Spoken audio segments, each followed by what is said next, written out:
जमीन पर पड़ी गर्भवती महिलाओं को देख पसीजा कलेक्टर का दिल। पहली कलेक्ट्री में सबका दिल जीत रहे ये डीएम कौन। हाल ही में कलेक्टर ने एक अस्पताल का निरीक्षण किया जहां उन्हें कई अनियमितताएं देखने को मिली। निरीक्षण के दौरान उन्होंने गर्भवती महिलाओं की कठिनाइयों को देखकर गहरा दुख प्रकट किया। कलेक्टर ने मीडिया से बात करते हुए कहा कि अस्पताल में बैठने की उचित व्यवस्था न होने और महिलाओं की असुविधा ने उन्हें बहुत प्रभावित किया। इसकी व्यवस्था ठीक की जाए। मुझे बैठने वगैरह की व्यवस्था भी ठीक नहीं लगी। मतलब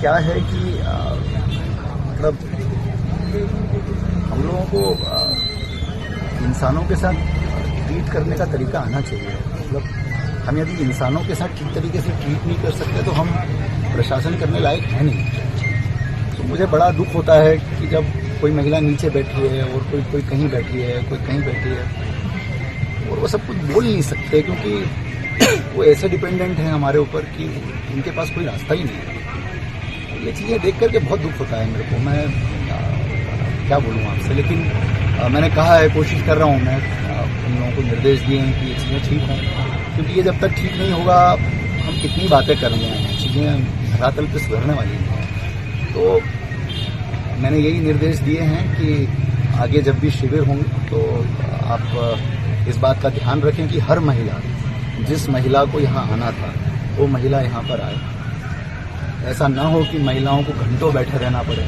कोई सुबह 10 बजे से आया है, वो शाम को 4 बजे तक बैठा हुआ है। एक एक करके वो रास्ता देख रहा है चीज़ों का।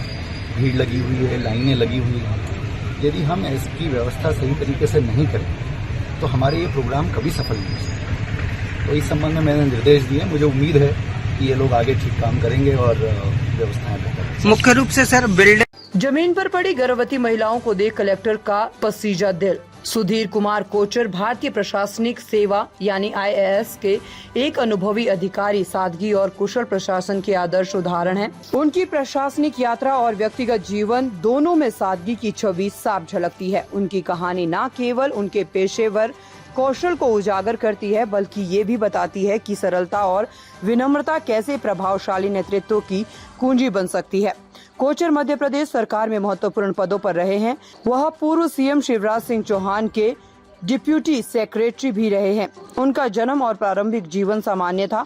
वे एक साधारण परिवार से आते थे और उनका पालन पोषण भी साधारण ढंग से हुआ था।